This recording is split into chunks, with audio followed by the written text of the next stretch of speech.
me stand here and introduce our, I can hear me now, introduce our first speaker. Thomas Gilbert is doing an interdisciplinary Ph.D. in machine ethics and epistemology, which sounds just fascinating, as does his talk today.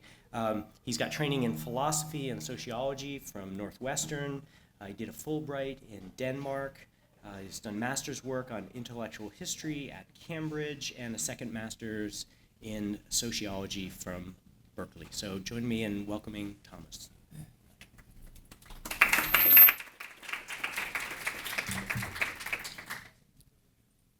Thanks very much for that introduction. Thank you to the organizers of the conference for inviting me here. How's everybody doing? We're okay? Okay, great. That's good. So yeah, this paper forms the kind of basis for what is about to be my dissertation work. It's not about a tribe called Quest, although I wish it was. This paper is about the nature of perception and how I think it might be shifting as algorithms become increasingly responsible for reproducing the social order. So I'll jump in here to describe, coming out of my background in the social sciences, that's a picture of Pierre Bourdieu looking very exasperated with the state of theory on algorithms and how we should make sense of them. So some of this, the STS literature and in particular economic sociology has struggled to make sense of the significance of machine learning applications for changing the way not just markets work, but also even the way that users perceive themselves when they use things like apps, try to understand the credit scores and so forth. And so there's an interesting kind of ambiguous space opening up where different scholars portray algorithms as either technologies that are reconstituting the self, they're actuarial tools for calculating people's worth or credit on a market setting. Are they analogous to social fields? Are they a kind of cultural in framing that's invisible to users? Is this a kind of Weberian iron cage in the 21st century vein? Do they surveil people, and so on? An algorithm, of course, is just a set of rules. I mean, on the broadest level, it's just basically you've got your ins and your outs, and it does something and it spits something out at the end. But sociologists they struggle to make sense of what kind of rules these are and how far we should delve into cybernetics to make sense of this. So my perspective, and I apologize for being a philosopher here, but my impulse is to ask, is there going to be a single analytical framework for understanding these kind of conceptual disparities? And can it be empirically studied in a way that fleshes out a real kind of working, cohesive theory of machine learning in the years going forward? So yeah, this will be theoretical, but I'm hoping it will resonate a great deal with the talks we actually just saw on representation and perception as experienced both by data scientists as well as machine learning techniques themselves. So I'm going to make two key claims here. One is that portraying algorithms essentially as classifiers or as classificatory tools actually obfuscates a very important and very old epistemic distinction between apperception and categorization that originally stems from German idealism, in particular the epistemology of Immanuel Kant. So I'm going to give you a crash course in what that means in just a few minutes, but I'm going to argue it's very important for understanding in particular the relationship between humans who use data programs and those programs themselves, as well as the users who are then subject to what those programs say about them. And then secondly, I'm going to argue that in particular algorithmic apperception comprises a new type of labor, in particular a new division of labor that is either now or very soon will be available for social scientific research, and this could be a very valuable lens for understanding how different industries are working as they mature. So this is Kant. That's what he looks like. He has a very big forehead. This is a very famous painting of him. There was a lot going on in that forehead. My master's work was on the genesis of his kind of philosophy in 18th century Prussia. So I know a lot about his biography and whatnot, but that won't be the focus of this talk. I want to focus on a distinction that Kant draws in the Critique of Pure Reason, which is the heart of his theory of how it is we know what we know and why we're justified in knowing it, which is between apperception and categorization. So when we think, again, of algorithms as classifiers, a classifier just means that there's some kind of external object that is perceived and that you put some kind of label on it, which is supposed to give it some kind of relational meaning vis-a-vis other things or what you really care about as a way of aligning your practice going forward. And Kant had a lot to say about that because it's essentially the heart of what he thought science was trying to do from the 18th century onward. And he draws this very important distinction in that work between apperception and categorization. So broadly here, categorization refers to there is an external object, you put a label on it, it means something to you, and you can move forward by putting it in relation to other objects. Apperception, however, is transcendent. It refers to this more cohesive, holistic process by which any possible object can be ascribed any sort of meaning to you as a reasoning subject. So one lies behind all possible experience, the other is immanent within experience. The difference between me perceiving this as an iPhone or that as a chair, and me being aware of myself processing any such object in that way. Secondly, apperception is specifically about recognition as opposed to discrimination. So it's not about relationally saying one thing is this thing and not some other thing. It's about understanding that you have the capacity and the agency and the freedom to assign meaning to whatever you're able to sense. And so there's a specific kind of logic that describes the faculty of imagination as making that possible, which I'll get to in a second. And then finally, apperception, by definition, is about reproduction.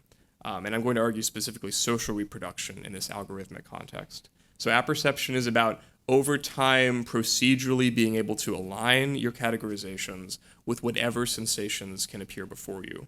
And this is very different from just categorization, which is where it's just sort of like a gestalt, where you take a snapshot of reality and it's able to make a kind of logical, coherent sense to you because it doesn't contradict itself.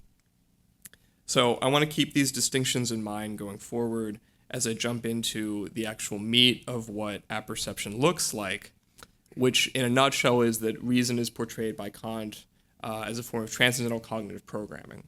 So it's basically like not the fact that like I know what colors are, or like that chair is white, or this laptop is a certain color, or I'm smelling something, or I'm hearing certain noises in my head, but that I have the concept of sound, the concept of color, the concept of shape, and that all these things fit together in such a way that my brain is predisposed to make sense of the world around me.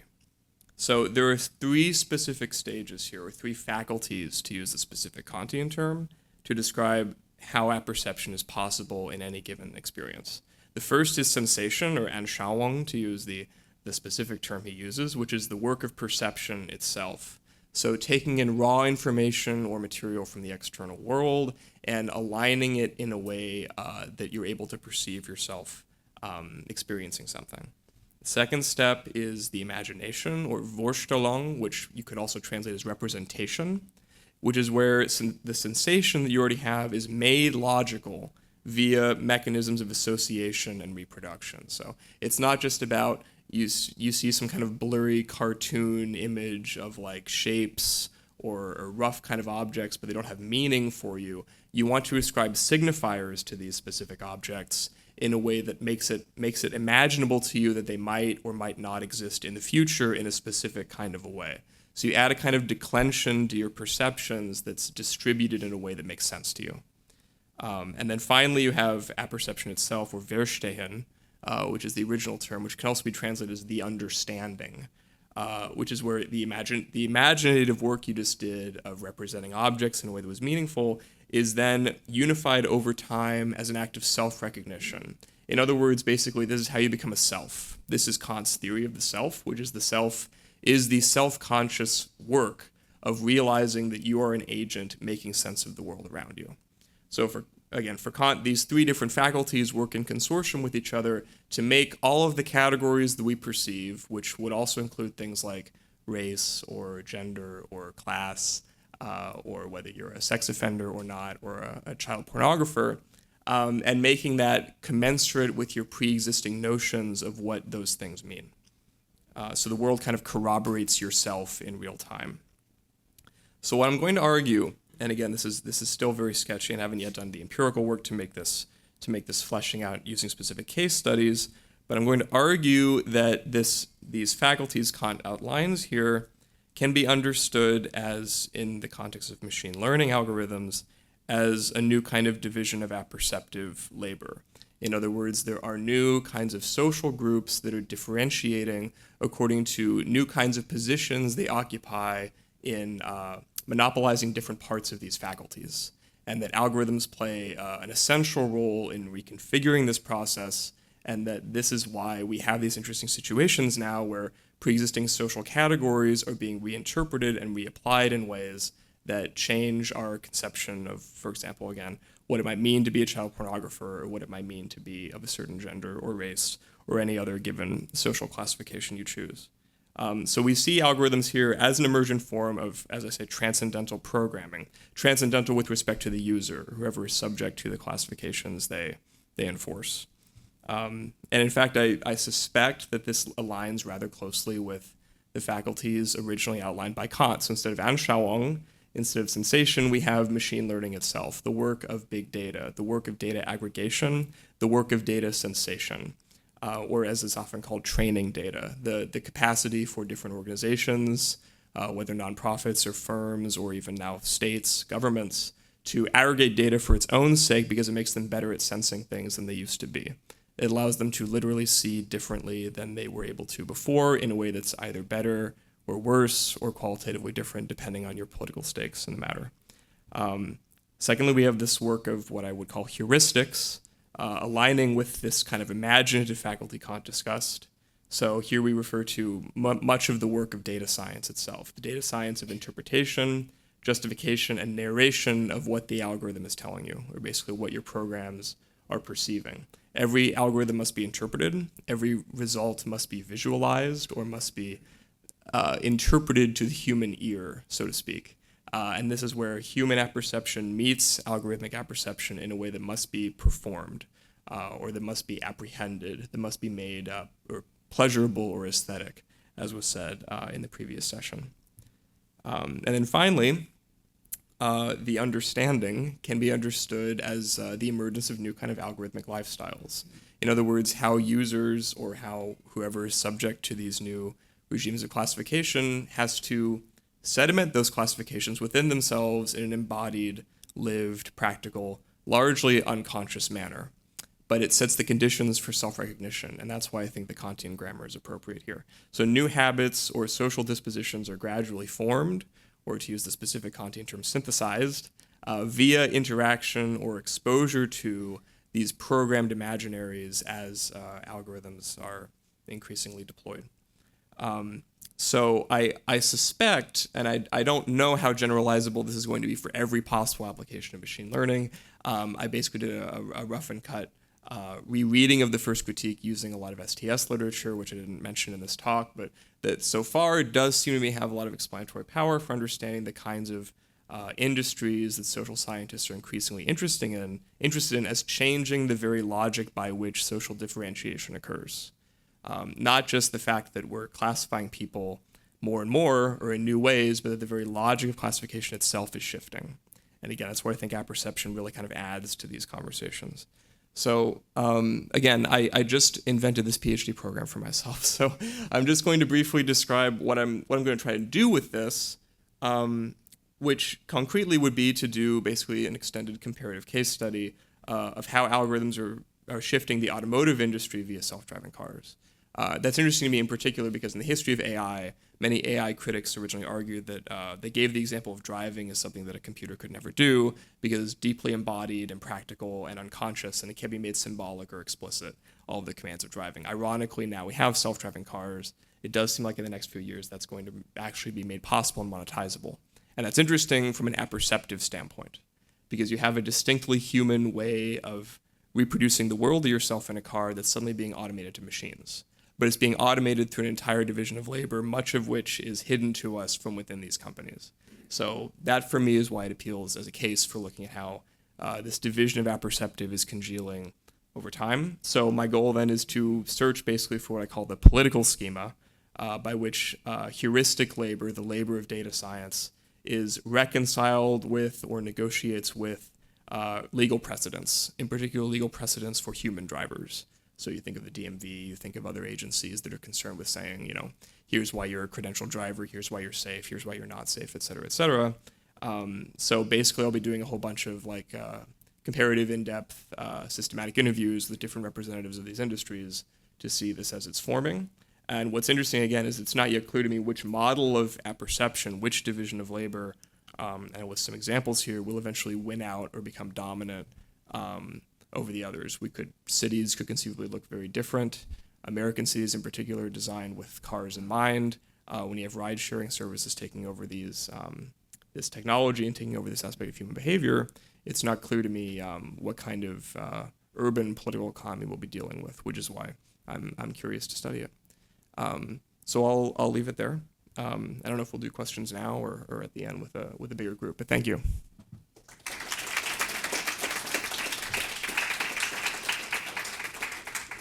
I think the way we'll do this, in general, we'll wait until the end for questions, unless you have a real quick factual question. And since Thomas finished a little early, we have some minutes for that. So go ahead.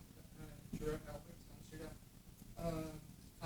fascinating your effort to do a can't apply, like angewandte Aufklärung. Yes. Yes.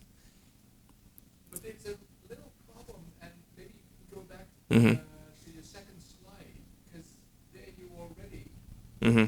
have here. Okay. Oh, was the- this one? The one further. What is the word? Stop. Oh. What is the word programming doing there? What it's doing there is, The question is, Yeah. aren't you yes. begging the question here? Aren't you on a circular path, Mhm. following what Kant has as a theory of apperception, calling that programming? Yeah, well, then we have, and we apply that, then we have algorithms. Okay, that's fine, but then you already tucked it in Yes. from the beginning. I did. So you're calling my bluff, and that's fair. Kant himself did not refer to this as programming as such. What I was doing there, essentially what I'm doing, I mean, from a purely philosophical standpoint, what I'm doing is reinterpreting this aspect of the first critique in an intersubjective manner. So it's essentially this idea that the faculties of apperception are not necessarily entirely within a single transcendental subject, but they are distributed throughout the social order in a way that ensures social reproduction. So reinterpreting social reproduction as the kind of material manifestation of how people recognize themselves as agents. So yes, you are right to call me out there. Programming is not his term, but I'm specifically begging this question of what happens when apperception is circular in this way, where the very logic of it is enforced. Yeah. It occurs with many philosophers. Yeah. To call this information stage of technology Mhm. to see that as a sort of applied enlightenment. That's a very, Yes. It occurs with many philosophers, so you're on good ground here, but then you will have to convince me and the rest of the audience that there is something in Kant that you may interpret as programming. Okay. That may be a longer conversation, but yes, I take your point. It's not as specifically. I mean, many of the themes I'm unpacking here are manifest in German idealism in particular. So Fichte and Hegel will like really flesh out these ideas, but I can leave it there for yeah. One more. Yeah. Just actually a quick comment. Yeah. I've looked at a lot of how industries apply computing. Yes. And what I know right now about what they're trying to do with the driverless cars Yeah. is they're trying to figure out how systems can learn Yes. from whatever it is the humans were not able to anticipate. And so it's a learning AI conversation. Mhm. The value of Mhm. looking at Kant and other philosophers, did they come up with a paradigm that informs the poor fellows who are building the Watson computers and the other AI systems and Yeah. in a way that they can learn Mhm. faster than turning to physics or to mathematics or to information sciences. And that would be the interesting thing. Did somebody like Kant come up with Mhm. a roadmap that helps Mhm. the practical today? I would actually argue that he did, but that's beyond the scope of my talk. But the second book of the first critique is particularly this pedagogical understanding of how people are aware of their own faculties and how they become aware of this pedagogically. But it's a much longer conversation. But We'll have to close it off Yes. there. We will have time at the end for questions. I just have one data point. It may or may not be relevant. This is a favorite ad from 1967 for RCA. They're looking for programmers at a time when they're trying to figure out what a programmer is, and it says, you're the kind of systems programmer who has a mind deep enough for Kant, broad enough for science That's fiction, funny. and sufficiently precise to enjoy the esoteric language of the computer. Look into RCA, you're our kind of man. There we go. Yeah. I should add it to the next time I give this, I'll add that to it, yeah. Okay, well, thank you All right. very much, Thomas. Thank you so much. So now that we've experienced that, does anyone want to tell me that there's a mistake in this title? Because I would understand if you did. I'm guessing many of you may be familiar with some version of the jargon file. This lexicon was coined by programmers working in the AI labs at MIT and Stanford in the mid-70s. The file was lifted from the ARPANET and excerpted with accompanying illustrations in the spring 1981 issue of Stuart Brand's Coevolution Quarterly, rebranded in paperback as the Hacker's Dictionary in 1983, and then revived and contentiously revised as the New Hacker's Dictionary in 1991, of which the New York Times printed William Safire's less than astute observation, acronyms are very big in this field. The acronym in question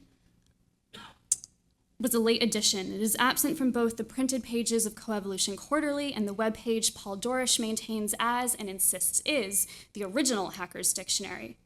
In the file, one finds the terminology with which to gritch when a colleague couldn't seem to grok why a routine slurp produced such lossage. It reads as a litany of work-related problems AI programmers in 1975 could expect to confront as they occupied the proverbial and phenomenological space between keyboards and chairs. I was introduced to the PEBDAC error as an initiating in-joke, welcoming me into sharing an office with UX designers and web developers. At the time, I was unaware of the apparently official spelling or the lexicography of the jargon file, which I have to give credit to my colleague Rory Solomon for tipping me off about this, who's right now presenting across the hall. My suspicion is that the problem exists between acronym enters the new dictionary through Eric Raymond's somewhat controversial decision to expand its lexical purview to include Usenet slang. Certainly, user errors were not unheard of at the Stanford AI lab, and they were no doubt ripe for collegial ribbing. And give me one sec, because I think I'm missing an important slide. Here we go.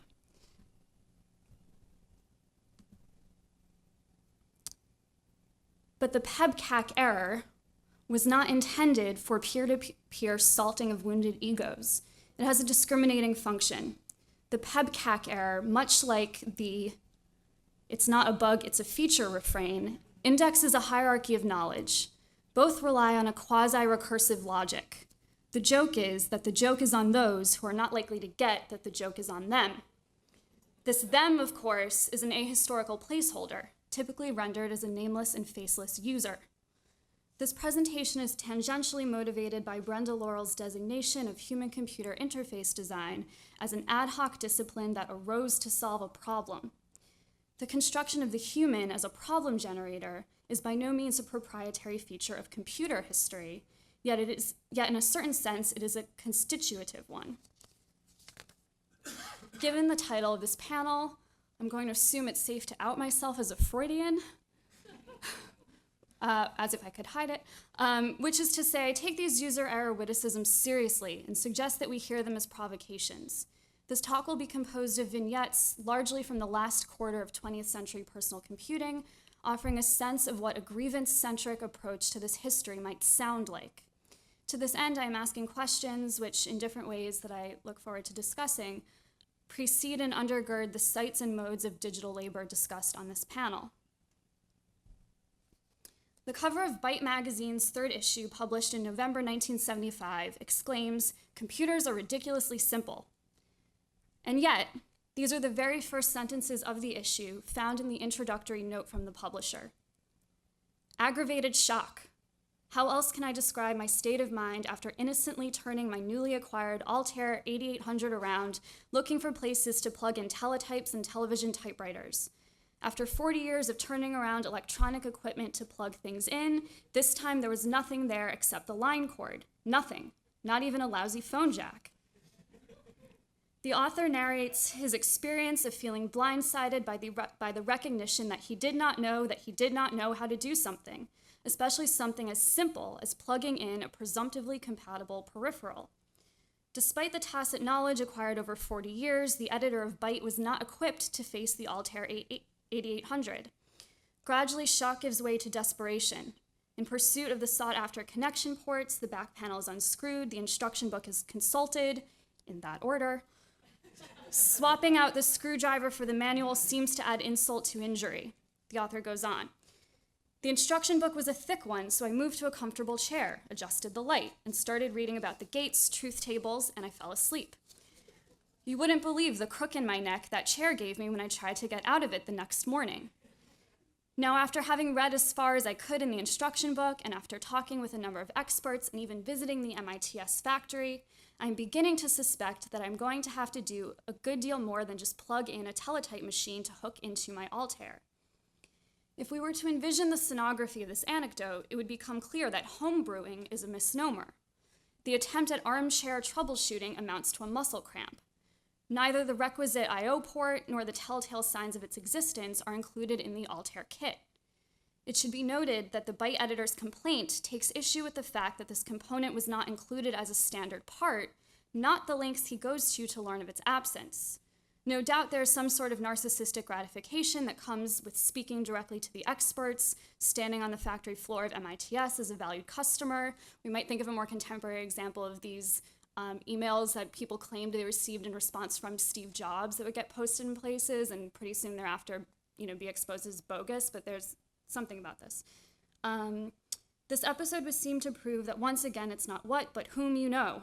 This editorial turn lamentation concludes with an appeal to the readers of Byte. The growth of computer systems should be facilitated by some agreement between hobbyists and industry on standards of interface and control. The day may soon arrive when computers are built with standardized connectors in the back for plugging in serial or parallel-fed teletype units, cassette recorders, modems, floppy disk drives, etc. If Byte can help with this, so much the better. Byte hereby asks all interested parties to submit papers in support of their proposals for interconnection standards for I/O and memory storage devices. Speak now or hold your peace. This invitation to speak implies that those with the wherewithal to heed readers' suggestions were all ears and standing by. Does this testimonial evince something of these intramural years of personal computing?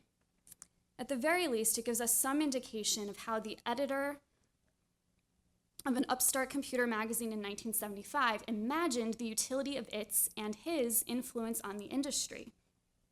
The inability to connect the teletype was due to the incapacity of the kit. Insofar as this entailed an error, the user did not grok it as his own. The difficulty was not an ineptitude to be begrudged, but a potentially valuable contribution made on behalf of the community of homebrewers and by extension MITS. We glimpse a different configuration of the user-manufacturer relationship in the microcomputer newsletter published for TRS-80 owners. The November 1981 issue includes a rundown of computer hints, help, tips, and a proto-FAQ. Despite the telephone iconography, the column's prefatory note refers to the 500 to 1,000 letters received monthly, in a tone that is somehow both conciliatory and patronizing. Quote, "In the past, we've not been able to provide the timely turnaround we would like. We feel that if we give you some guidelines in writing to us, we will be able to respond more rapidly." These guidelines make an explicit distinction between the types of information that computer customer service can and does not provide. Questions relating to application software that we market are our strongest suit. If you are having problems with our software, we want to know it so that we can correct any bugs that might exist or update and clarify our documentation. Radio Shack wants to provide you with the best possible software it can, and your input is both welcome and respected. So far, so good. But when it comes to answering questions about our basic interpreters and our various compilers, especially questions about how particular functions work, It will help if you provide us with an example of the specific problems that you have. If a lengthy example is needed, more than 4 or 5 lines of code, please provide a copy of the program on tape or disk. We simply do not have the time to key every customer's example into a computer to investigate a problem. Here we get a sense of the workflow that goes into assessing a user's problem. Radio Shack stipulates that alerting them to the experience of a problem would overburden their tech support staff. So a bargain is struck. If Radio Shack is going to attempt to reproduce the user's problem, then the user must supply material evidence of its existence. As for information that computer customer service does not provide, Radio Shack is at pains to justify the divvying up of its retail and support services. Quote, requests for owner and service manuals, books, software updates, and replacements for defective software must be submitted directly to a Radio Shack store. Customer service does not authorize refunds, but instead refers customers to their local dealer. If you do not get satisfaction from the store manager, the next step is the local district manager. We are not saying that we do not want to hear from our unsatisfied customers. Your information is valuable to us. We are saying that we have given our store managers the authority and responsibility to handle these problems.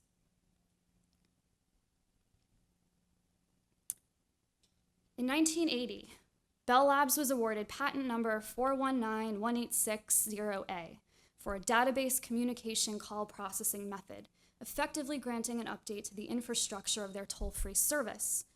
The patent acknowledges that the extant 1-800 numbers had proven to be especially useful for business customers in obtaining travel and hotel reservations, purchase orders, and the like. Indeed, most of the 1-800 numbers printed in the New York Times throughout the 70s look something like this. Most are for travel agencies and resorts in Florida, so we can sort of do the math, who might be wanting to make a toll-free call from New York to Florida.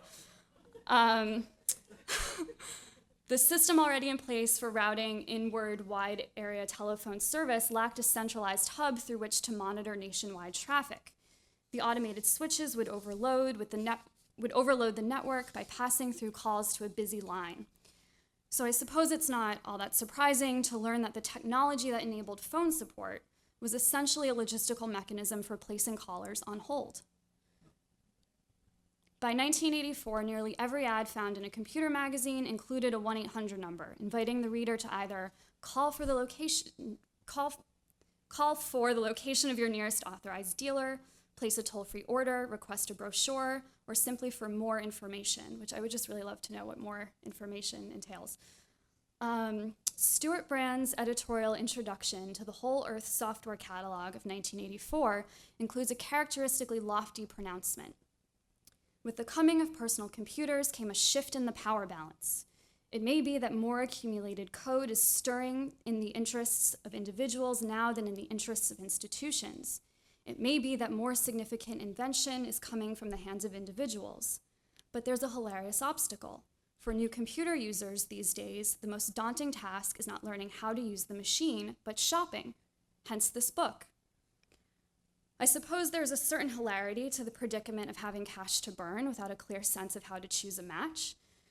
But as proficiency with word processing and data entry software became pegged to income brackets, we can certainly imagine other classes of users staring down far less amusing obstacles. Brand goes on to stipulate that good software is contingent on how well it is supported.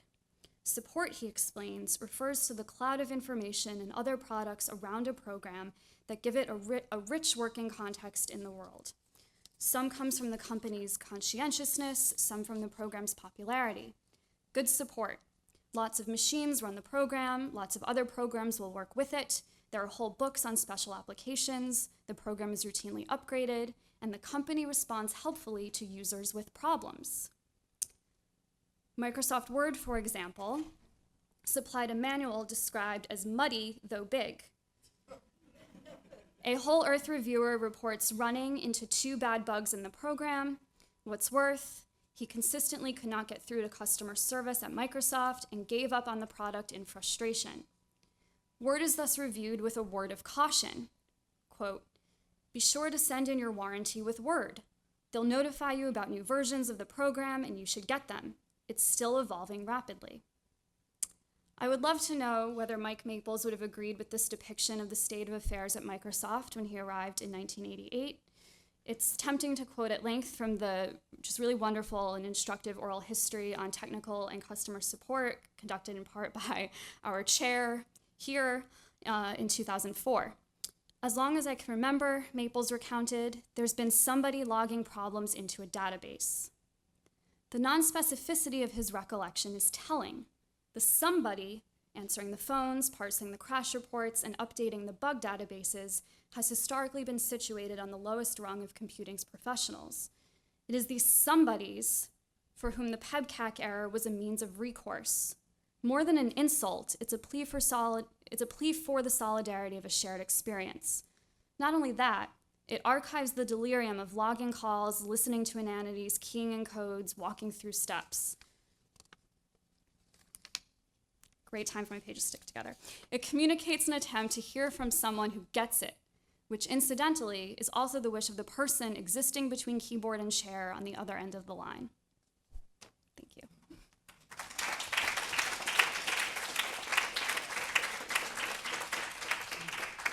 Excellent, thank you. We also have some time for a couple of questions right now.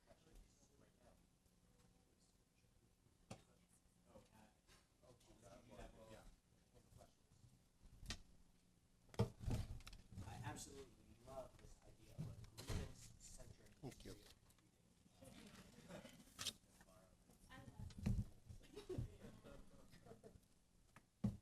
when we switch around the technology?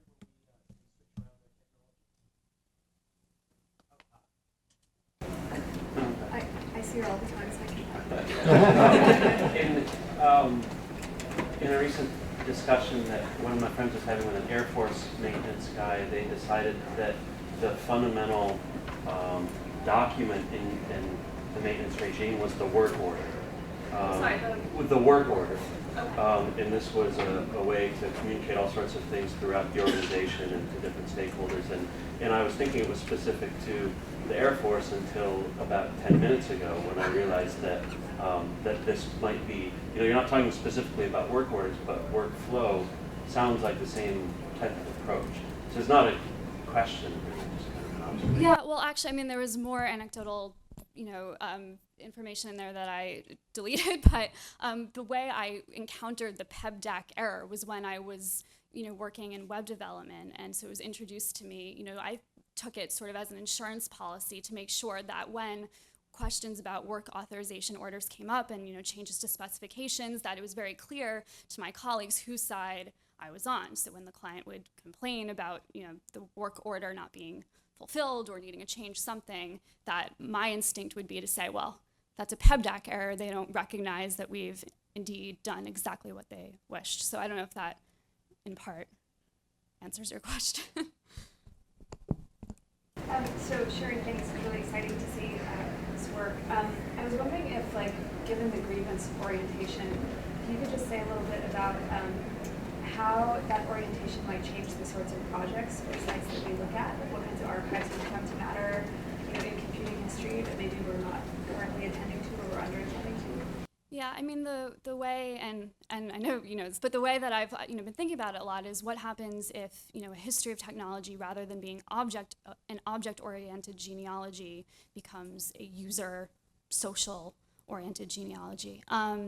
So in terms of archives, a lot of what I was looking at, but would become, be not the history I was talking about today, but so message boards is, I think, the predominant archive for this. So Apple's support pages, they even have some sort of incentivized system where you earn a certain number of points.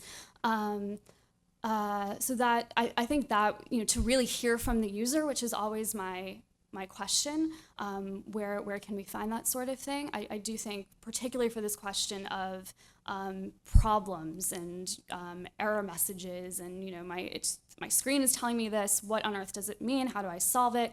That's certainly one place to look. And I know even Apple Store employees are trained when a customer comes in and asks a question that your default response should be, oh, well, let's Google it together, implying that they could have just done that on their own and not come into the store. My understanding is one of the technologies of voice recognition that's become popular in phone support is detecting agitation. So that one way to get to the head of the line is to talk as if you're really which seems to work. Yeah, I can't say that's ever. I don't know if it's ever worked for me, but I can say there are AI that they're programming the AI to act as, so rather than being like the congenial colleague of like 60s AI, they're programming enraged customers to use to train tech support staff using. Yes, I would love to get a hold of that. I'd hook it up to my email.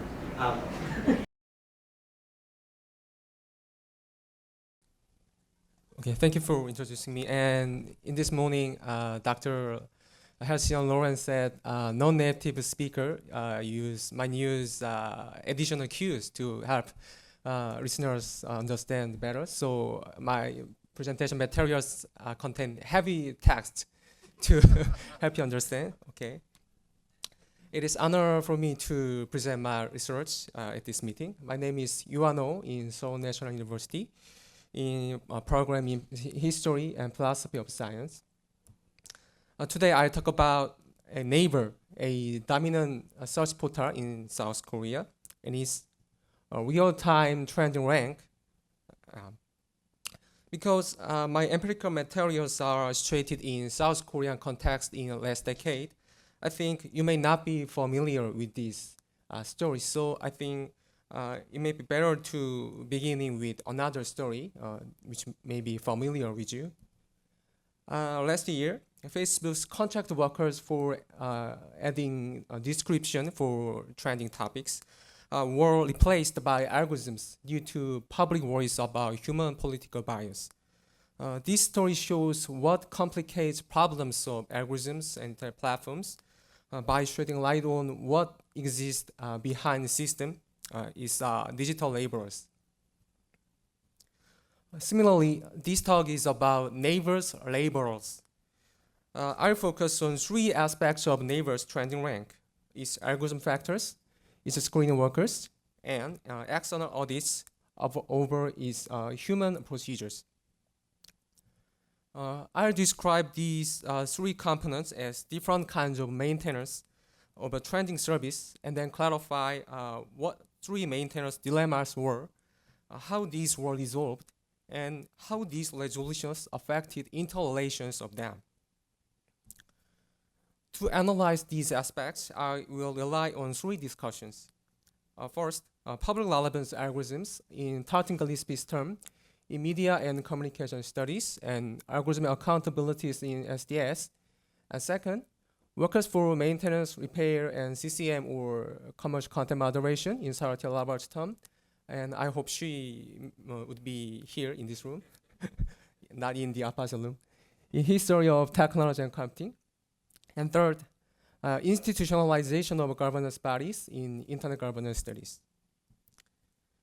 Based on these three strands of literature, I would like to argue two thoughts. First, a specific organization for internet governance over Korean internet portals problematized and addressed algorithmic logic and its human screening procedures of a trending service in ways its expertise could handle. And second, at the same time, this form of governance itself was strengthened by audited screening practices and the consequential perception of the algorithm. My presentation will have 4 parts. First, I will introduce the case, and then from the second to the fourth part, the 3 empirical studies will be presented. For empirical study, 3 kinds of materials are deployed: abstract logic of algorithm for inspection reports upon human filtering, and then discourses and practices for an alternative internet governance, including an amendment to a law and the Supreme Court ruling against abusing. Okay, let me start the first part to introduce a research subject. Naver was launched in 1999 and has kept strong position in South Korea. Its services are threefold: Yahoo-like news and content aggregation, and Google-like search engine, and a free hosting service for blog and community. For the last 14 years, it has held about 70% search query market share, quasi monopolistic. On its homepage and every search page, on a real-time trending search keywords appears, and it shows the top 10 trending keywords in order. This rank was introduced in 2005. Okay.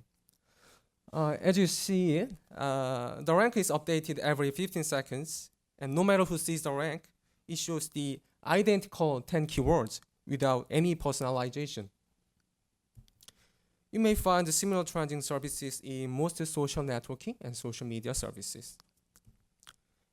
Because the rank was visible to every Naver search users, it became influential. In result, many people worried that Naver could or might manipulate the rank under the governmental pressures. On one day in August 2012, 4 months ahead of the presidential election, 안철수 룸살롱, in this, a keyword lasted exceptionally long, such as several hours, and which stands for a independent promising candidate for presidency and hostess bar in Korea, very occurred. This keyword came from a news report based on rumor and would negatively affect this new candidate while benefiting for a ruling party candidate, Park Geun-hye, who finally was elected as the president and was impeached in last week. To put the whole story simply, many people understood this as evidence that the rank was operated in favor of a ruling party. To clear public suspicions, they were voluntarily disclosed two kinds of classified information. One was algorithmic logic, and the another was human labor procedures for screening keywords. In the next two parts, I'll examine these two.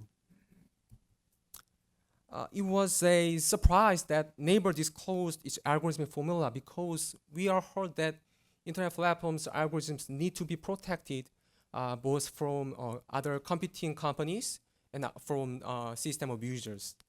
However, Naver tried to convince users that no political or commercial interests are involved in their algorithmic formula.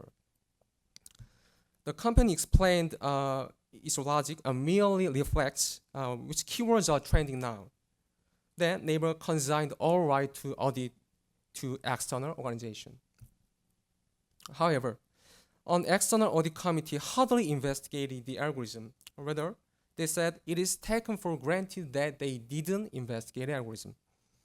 Understandably, they might worry that the abusers might exploit detailed information. Nevertheless, I think algorithm is worth investigating because its goal to merely reflect trends was quite difficult for search engine to achieve. Let me explain two interesting points. Overall, Naver had to make a specific design decision regarding the combination of two factors. One is relative changing rate of search queries, and the other is absolute volumes of search queries. Unlike other social media's trending logic, Naver emphasized the former while treating the latter less important. It was because its popular keywords are not so various, rather largely unchanged, such as weather. The second consideration was the negation of platform effects. This formula showed several factors to balance many variables. I'll take two examples. Because the query, a certain query such as tomorrow weather increases certain hours a day, these increases should be calibrated. And because certain queries increases after trending rank display those keywords, this cyclical feedback effect should be calibrated also, in at least two terms. It suggests that extracting real-time trends out of search queries is not a straightforward task. Rather, it is quite a delicate logic in which various factors such as time-based user patterns and promotional effects of a search portal itself have to be orchestrated. As I examined briefly in this part, this algorithmic logic deserved to be investigated. However, At the time, it was kept black boxed or whitewashing by the audit committee. Instead, the committee largely focused on the human filtering procedures. In the third part, I'll present what external audits reveal about human waivers law and their working conditions. For discussion, I'll use these 4 corresponding reports. In September 2012, after NABER's delegation, KISO, a Korea Internet Self-Governance Organization as an external body, organized an external audit committee. The committee consists of 5 scholars from various disciplines such as law and communication. For 3 years since then, they conducted 4 audits over human screening procedures regarding 3 search-related services, a kind of a real-time trending keyword rank, autocomplete suggestion, and relevant keywords. In the first audit, the procedures were audited. According to the report, the number of human workers are 2 digits, more than 10, less than 100. And the team are working on 3 shifts, 24 hours, 7 days a week. And less than 5 minutes after new trending keywords are algorithmically surfaced, the workers had to determine whether new keywords are proper to be displayed on the rank in public. And screening jobs were based on 7 criteria, such as personal information exposure or illegality. The committee concluded that they found no evidence of intentional manipulation by workers. In the second audit, the committee inspected all screened keywords during the first half of the year 2013 to investigate whether screening decisions were justly done. The committee concluded that the same as the first audit, no evidence of deliberate manipulation. In the third audit, the committee were not certain that their audits would convince users because their previous audits had been based on the data provided by NABER. To overcome this limitation, the committee went deeper into details, conducting due diligence on elimination procedures, interviewing employees and high-rank manager, and reviewing technical matters. They found that there were 2 screening teams inside working in series. Team A was finding the reason why certain keywords are trending now, and the Team B made the final decisions. Interestingly, screeners for autocomplete and relevant keywords were employed by a subsidiary company. Even though one committee member investigated technical matters, these investigations were superficial and not new because they had been already discussed in previous press conference in 2012. And the fourth audit, the committee concluded that their audit practices, which had been initiated by companies' voluntary act, were what they can do best because they were just an external organization. With this, the committee's activities terminated in 2015. All these 3-year-long investigations showed critical points in digital labor in which hidden ways of CCM workers met a public consensus over algorithmic mediation or political content. However, we need to go beyond the investigator's perspective. If we critically situate these reports and audit practices, then we can interrogate them about underlying assumptions of their audits and other outcomes from the audits.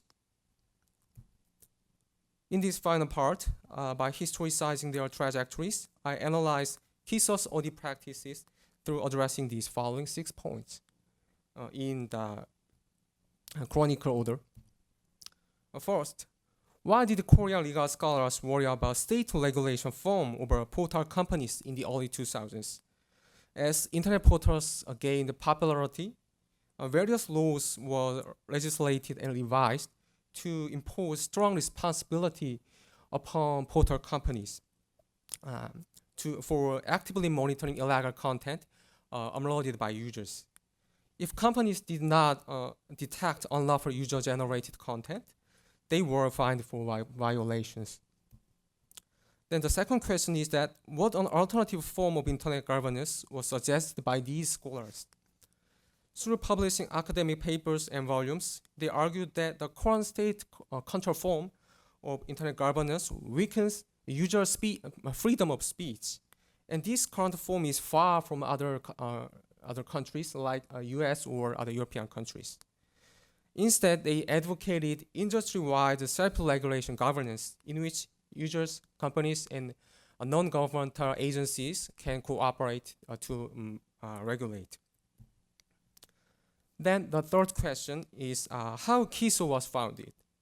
Since his inauguration in 2008, President Lee Myung-bak faced huge online and offline protests, which caused the government to strengthen state control regulation over internet portals. In response, portal companies urgently needed cooperation with each other.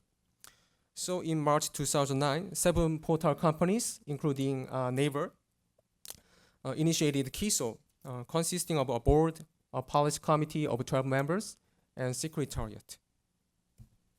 Then, fourth question is how a failure of monitoring and penalizing against abusers ironically strengthened the self-regulation form of governance.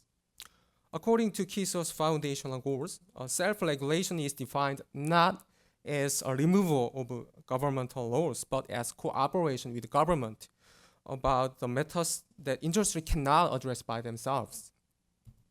I think abusers and their zombie PCs were a case in point. For commercial purposes, abusers implanted malware software into numerous PCs and then controlled them to send fake search queries to neighbor to pretend their intentional keywords are organically trending. Ridiculous. In response, the company tried to identify queries from these zombie PCs in technical ways, in manual ways, but only to fail. Then the government tried to propose a new amendment to Information and Communication Network Law to punish zombie PCs, but it failed to be enacted.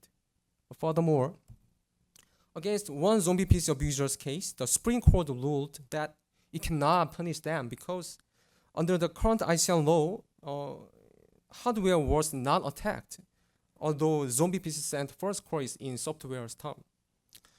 After all efforts by the company and the state failed. However, these unsuccessful and yet cooperative efforts ultimately contributed to distribution of responsibilities between the state and the company, industry. And then fifth question, how KISO helped neighbor to arrange screening procedures? We can find its contribution in 2 phases. Since 2009, KISO's initial focus was to make industry-wide standard policy to regulate user-generated postings. In July 2012, they made a new standard policy to moderate other kinds of services, which was algorithm-generated autocomplete and relevant keywords, which included 7 criteria for services. If we can see this as first phase, the second phase was during audits. Since September 2012, the audit committee audited autocomplete and relevant keywords on the one hand and trending rank on the other hand. They recommended that 2 procedures need to use identical terms and classification systems to lessen the screeners' workers' confusions. Through these 2 phases, KISO's self-regulation have to frame screening procedures for trending rank. The last question is how KISO's audit activities established a self-regulation form of internet governance and ultimately the authority of the organization by themselves. At its foundation in 2009, KISO's long-term goal was proposed such that validity of its rulemaking practices need to be socially acknowledged. Through external audits, KISO played an authority role to judge impartially. In effect, KISO's external audits was an opportunity for themselves to become a more acknowledged body, which they initially hoped to be. Now let me summarize these three kinds of maintainers, their dilemmas, and their resolutions. First, though neighbors' training algorithms mere mediating role need to be in question, a self-regulation form of internet governance over photos taken this logic for granted, so that its expertise could skip this. Second, although credibility of trending services screening laborers was at stake, it was sanitized by external audit under the self-regulation form. Third, though this form of internet governance lacked its legitimacy as a reliable self-regulatory body in the beginning, its authority was strengthened by screening procedures positioned as targets and the consequential perception of the trending algorithms. However, the last paragraph, one dilemma remains still unresolved. Which form of internet governance would be proper for algorithms' logic and its labels? What I should today suggest that internet portals' role and responsibility could not be envisioned in a single way. Rather, there exists a tension between different envisionings toward internet portals, which could be differently conceived, sought, and practiced in a local context. Would an internet portal be an open space which needs to be self-regulated to guarantee users' freedom of speech? Or would it be a coordinated spaces by design which needs to be interrogated about hidden labels and even opaque algorithmic logic? I think that the current Korean self-regulation form of internet governance has addressed the problems based on the former envisioning to resist state control. Nevertheless, these seem to have insufficiently addressed other aspects based on the latter one, especially for algorithms. In the age of Facebook trending topics might affect citizens' perception of their words and their choices upon public affairs, I think governance form of internet platforms, algorithm, and labor, and how it came to have the current form need to be addressed more seriously. Okay, that ends my presentation. Thank you for your attention. Thank you, Nathan, for the kind introduction. And thank you to all of the organizers for giving me the opportunity to speak today at this special meeting. I'm more than happy to be here. What I'm going to present today is a part of my PhD project, in which I investigate the idea of programmability of labor in relation to process management systems. My work is situated at the intersection of what is sometimes referred to as media archaeology or German media theory and STS, and of course, computer history. Today, process management systems such as SAP and Salesforce are used in a great number of organizations to realize the standardization of workflows. I argue that when we take a closer look at those systems, we can see the pervasiveness and inscription of epistemological assumptions that can be traced back to the early 20th century when Frederick Taylor developed and published his Principles of Scientific Management. I will therefore talk about digital Taylorism today in terms of looking for and locating Taylorist ideas that are inscribed in process management software. My approach will be to show the continuities, but also the discontinuities of Taylor's agenda. In order to do so, I'm going to highlight 4 particular aspects of Taylorism. Those 4 aspects will serve as criteria to analyze the specific process management system Salesforce and its relation to Taylorist ideas. Now let me start with a few introductory words about Salesforce. Salesforce structures the workflows of sales agents, allows measurement of their performance, and provides the corresponding data to managerial decisions. Its configuration is specifically designed to optimize sales processes. The declared goal is to acquire more customers on the one hand and to tweak the internal processes on the other. Ideally, according to Salesforce, sales agents, the modern workers in a sense, should be primarily occupied with talking to and managing customers, while the amount of administrative work should be reduced to a minimum and be partly automatized by Salesforce. Since 1999, Salesforce has been offered as a cloud-based service, displacing traditional enterprise software such as SAP. Salesforce clients pay a monthly subscription fee and can access the service from a web browser, as you can see here. The little guy in a raccoon costume is actually, if you were wondering, the Salesforce mascot.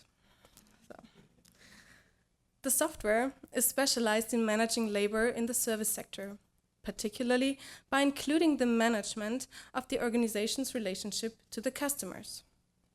So Salesforce does not only track the interactions of actual customers, but also those of potential customers, allowing the optimization of the sales funnel, which means, based on different modes of data collection, people can be classified and digitally represented as potential customers, as leads in Salesforce, sometimes even without knowing that, or mostly without knowing that. Those leads are supposed to be converted into sales opportunities by very convincing sales agents, and those opportunities will, in the best case, be turned into actual customers. At this point, the intermingling of information technology and business becomes obvious. The operational processes are not only mapped and represented in the technical system, but rather produced and controlled through the software. I will now zoom in on the early 20th century to the starting point of the Taylorist system. When Taylor published the Principles of Scientific Management in 1911, his key goal was to optimize work processes so that they would be as little time-consuming as possible. The Principles of Scientific Management held that inefficiencies should be made visible, since the problem with inefficiency is that, quoting Taylor, awkward, inefficient or ill-directed movements of men, however, leave nothing visible or tangible behind them. End of quote. The Taylorist methodology to make these inefficiencies visible is basically the use of spatial and temporal measurement of movements. I will now focus on 4 specific criteria of scientific management that I will later relate to organizational practices that are managed by Salesforce.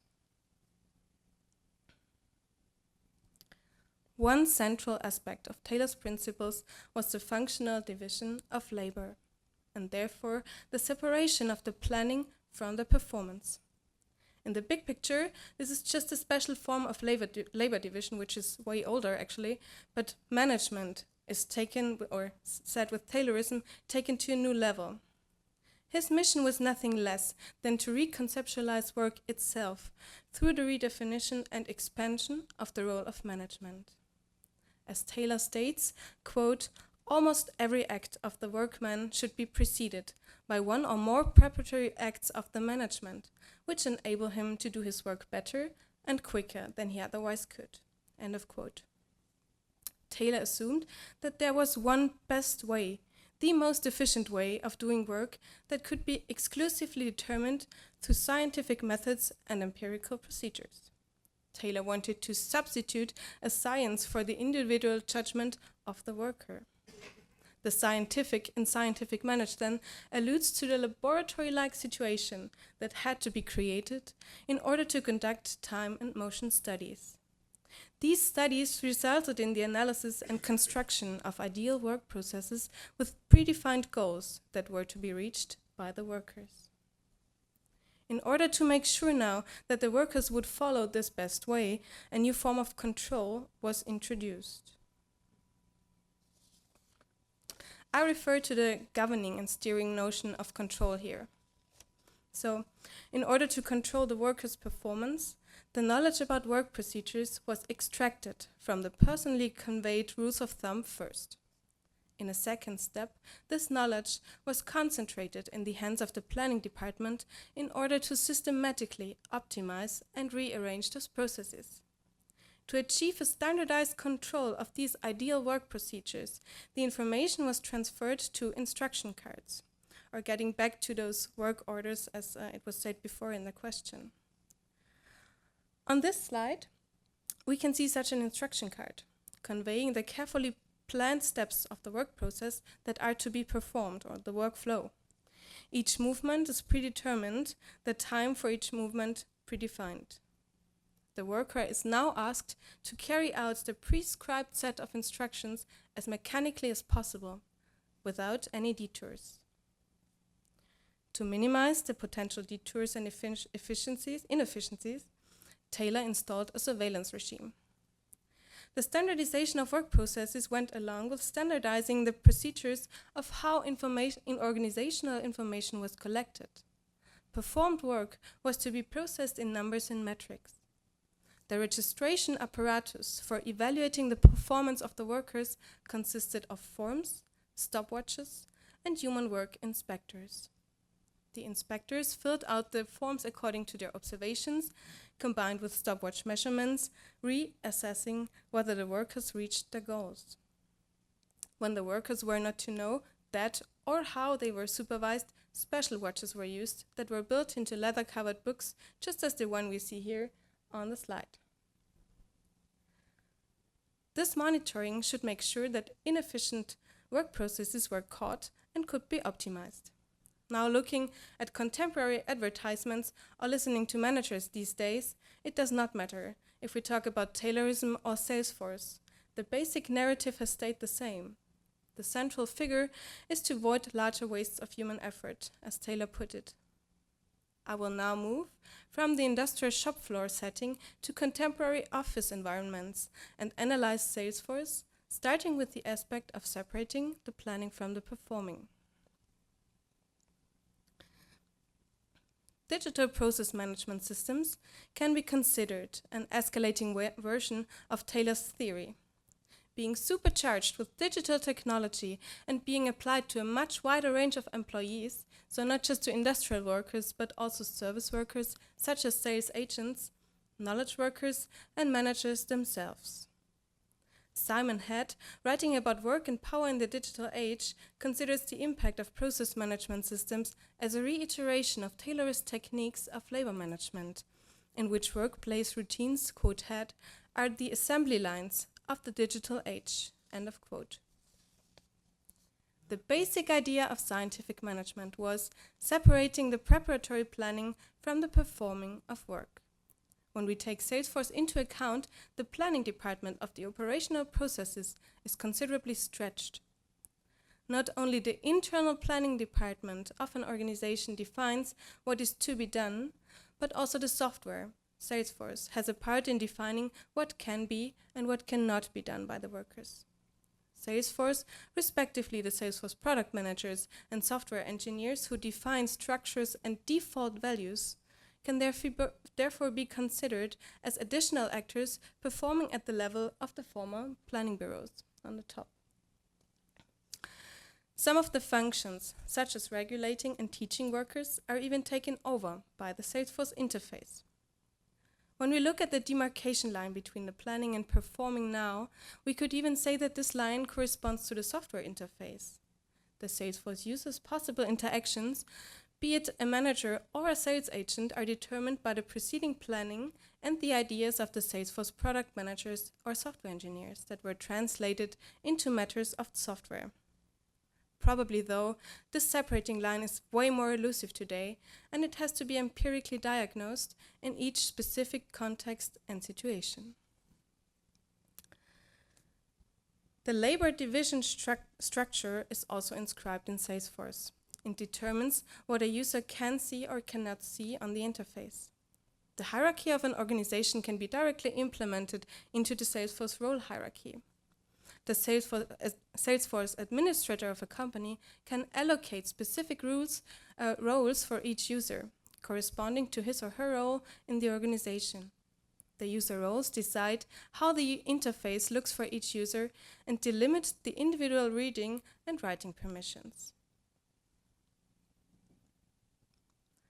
Taylor's core concept for determining the best way, was basically extensive data collection. Digital technology allows time and motion studies to be carried to a new level. With digital process management systems like Salesforce, the world is potentially becoming the laboratory, and everything can be algorithmically quantified, which is exaggerated, but it's the narrative of the managers. The ubiquitous quantification leads to a new role of the middle management, though. From a sociological perspective, managers are displaced from their former roles when their decisions are only following the numbers provided by the process management systems. In addition, their activities are regulated and tracked as well. One could even say that the middle management is somehow devaluated, as it was pointed out in an Economist column from 2015. In Taylor's world, managers were the lords of creation. In the digital world, they are mere widgets in the giant corporate computer. But this displacing does not simply mean omitting the managerial positions, it rather highlights a shift of responsibilities. In my opinion, we have to take a close look at those modes of displacement. With ubiquitous quantification, the sales managers are now urged to become efficiency engineers themselves and to constantly find out not the best, but better ways. Salesforce provides them with tools so that the managers can be tinkering with different setups of performance indicators. This tinkering is based on collecting and correlating data of both internal and external activities. So this is an example of the Salesforce dashboard showing the correlations of which data sets were created and edited by the sales agents, showing it in diagrams. The external activities also being reported by Salesforce or displayed involved, for example, also the customer's behavior.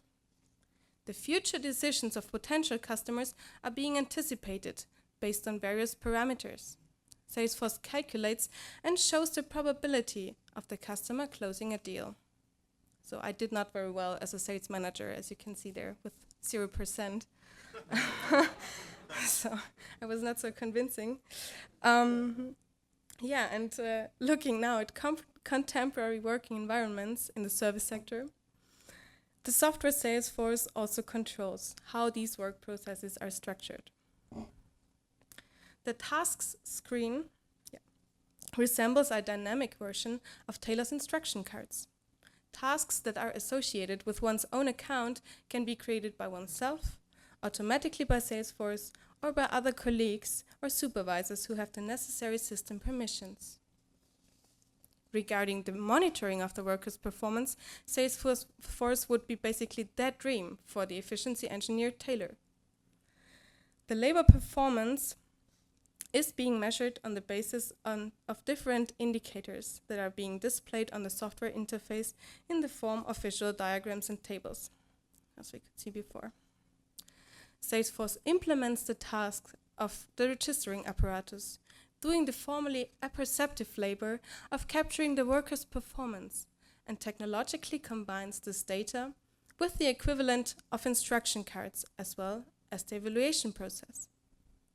The apperceptive labor of the inspector in scientific management, registering the performance of workers, moved now to registering clicks within the software. Furthermore, Salesforce allows a new form of self-assessment.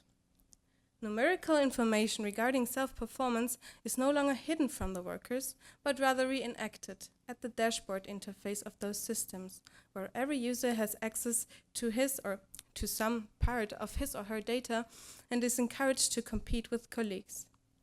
While in scientific management the workers were not directly and constantly involved in the feedback loop of optimization, process management systems automatically register and display performance data, leading to a new form of self-control that connects to other discourses around the quantified self-movement and self-optimization.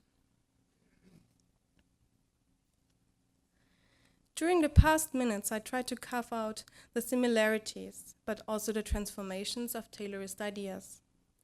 I would like to conclude that even if contemporary process management practices are not labeled with Taylor's scientific management principles, it could be shown that the Taylorist formations of knowledge are deeply woven into the ubiquitous technologized economical practices. And still, a lot of discontinuities and different developments could be found. So, some of the questions that remain are, what is it that we have to deal with in using process management systems? What are those data-based practices if not conventional laboratories? Can the software interface be seen as the demarcation line of separating the planning from the performing? And how does Salesforce change the division of labor? What about automation, for example? Can we expect the middle management to be automated? My further work will therefore be aimed at the collection of more empirical data in cases of Salesforce implementations in order to find out more about the contemporary attitude of process management. Thank you for your attention.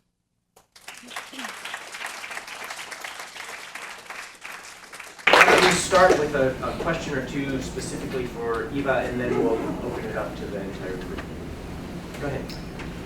I'd be curious if you've done any research into the architects and the developers of the Salesforce system. Like I know that Taylorism has been pervasive over the last 100 years in management theory, but I would be curious to know if you've run across any examples where either the Salesforce people or the previous generation, like SAP, if they mention Taylor specifically as inspiration and as guidance for creating these types of systems.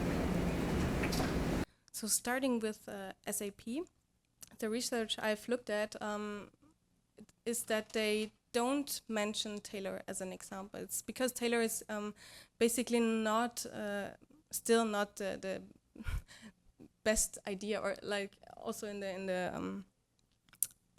the terms of public or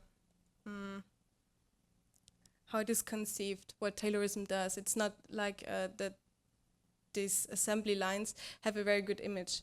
So what is rather tried to when you talk about the Salesforce developers, they don't even know Taylor. I mean, it's more that they know Fordism, but it's like they don't connect those practices actually. So you can see this efficiency thinking is deeply woven into it, but no one really mentions it. So you would estimate that it's not directly inspired; it's sort of come down. Exactly. I would say it's like this idea that this unconsciously has been woven into all those practices. I don't know. I'd be interested if you dug further on that, because I bet there's academic people that probably had influence on the design of the systems. You're definitely right, and this is why I'm really happy to also be able to be in San Francisco, where I will conduct some interviews in the next few days with Salesforce developers here. So I'm happy to update you sometime. Go ahead, Jim. You had a. I had a comment. I spent the 1990s doing process management work, and already by the end of the 1970s, there was a whole new generation of authors who were being read in the business community that either knew about Taylor or reinvented many of his ideas about process management. There's Davenport and Harrington, and all these people got translated into German and into other languages as well. And there were about a dozen of these folks. And they all said essentially the same thing about how you measure a process. Then there was a whole quality management movement that was occurring there as well. So you've got statisticians like Duran and so on who were commenting not only how to measure steps, but then also how you could make them more flexible by measuring outcomes and then standard deviations off expected processes, which accounted for something that Taylor didn't deal with, and that is what happens when your processes have to change because of circumstances. And so you go to the outcome base. And you switch over there, and that's where the statistical process control type thinking, and that's all new. And I know some of the authors who were working in the 1980s and 1990s, and they couldn't spell Taylor. And probably couldn't find his books. They weren't reprinted until the 1980s, 1990s. Jared, how about we take your comment and then we'll just open up, but you can answer it. Well, my question taps into the previous two immediately.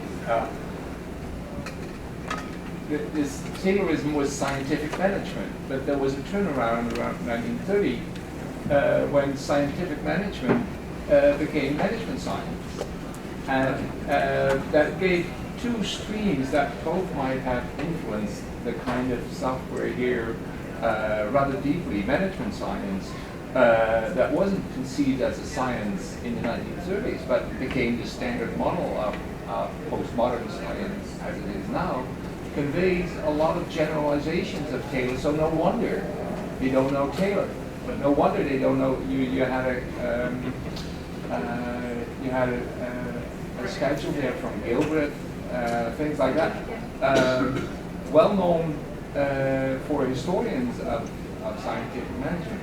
But then you have two strands. One strand that is tied to business practice, like the Six Sigma practice, intensely using statistics, and the other, the much broader management science, and further analysis of specifically this Salesforce program might be nuanced. Might be if you could identify these two layers of influence: the very general, where they don't know the names of Taylor and the others, and the other, which is specifically tied to a specific tradition within industry, to which Jim was referring. Thank you very much. I would actually like to put a tiny comment on that. The Six Sigma idea is interestingly highly tied to cybernetics, or closely tied to cybernetics, and this is another strand I would really like to investigate. And so this is really, your comment is really directly to the point. Thank you. We'll open it up, but there were two questions over here. So, okay, well, I was just going to ask, so it seems to me part of the kind of underpinning ideas of Taylor is also to do with human motivation. How do we motivate workers, and what, there is some discussion of that, right? That of course also evolved over the 20th century, like theories of worker motivation. And I was struck by the image of your, what was it, the dashboard with sort of red, right? It felt very punitive and kind of threatening. And I wonder what you found, what you were kind of reflecting on in terms of motivation, how that operates in this system, and how that maybe reflects on or doesn't reflect on Taylor. So thank you for the question. If we are talking about Salesforce users, so the workers, I found, or the ones I talked to were, they were really concerned about their stats. They're like obsessed with making it go to the green side of the stat or of the diagram. Whereas, interestingly, the managers themselves dealing with those diagrams or with those numbers, they would often prefer actually the reports in numbers, like plain numbers. So the interface, the dashboard interface, is a bit more on the side for, motivating, but in a bad way, by punishment. Because if you're like at the least active salespeople, you're gonna have to talk to your supervisor very soon. So it's. So I have a question about trending algorithms and then one about grievances. About chime in on the motivation, that there's that really great part in the very beginning of the principles of scientific management when Taylor compares workers he wishes workers would work like athletes, like baseball players and cricket players. And so I think if you look at gamification or where corporations are putting games in, that's one place to think about motivation. But I think I may have missed it on one of your slides about where Kennedy explained it, but I'm really curious about how the algorithms for the trending topics account for or don't account for the way being on that list then kind of reinforces the placement on that list, so that if a topic is trending and then people are seeing it as trending, that then people search it more or talk about it more. So I don't know if that's accounted for at all, and I'm just kind of curious to hear more about that. And my question for Shari was, I'm curious are there other things that you would put grievances, like it's grievances and this and this and this, or is there like some larger thing? Because I was thinking of those user surveys that were done, like Kodak handed out user surveys to be like, what color sky, what color would you prefer for the sky, and then made analog films based off of responses to those surveys. So like the early computer games that would send out surveys that would say like, what do you want this game to do? Do you want like 4 people to play it? What do you want the ball to do? I'm curious if there are other things that grievances are working.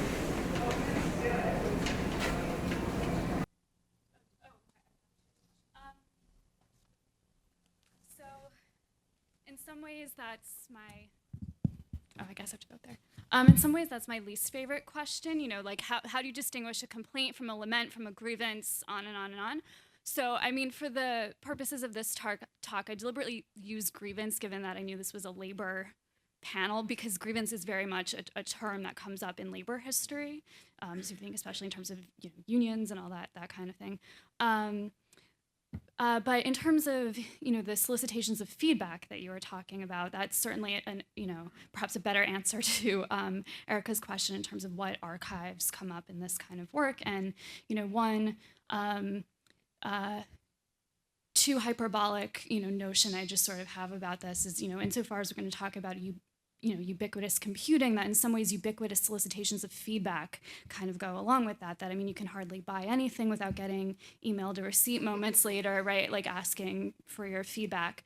Or then questions of ratings come up. And I know it was news like maybe a day or two ago that Netflix is doing away with their 5-star rating system. There was some uproar about that I don't really know or care too much about. But just that, so I think feedback would be another category. And what's interesting to me is how dislocated that term in this context we're talking about, how it gets completely dislocated from cybernetics to the point, I don't know if this is true today, I know it was true a few months ago. If you Google the term feedback, a few interesting things happen. In the Google search results, the first definition is the one we're talking about commentary, ratings, assessments, evaluations.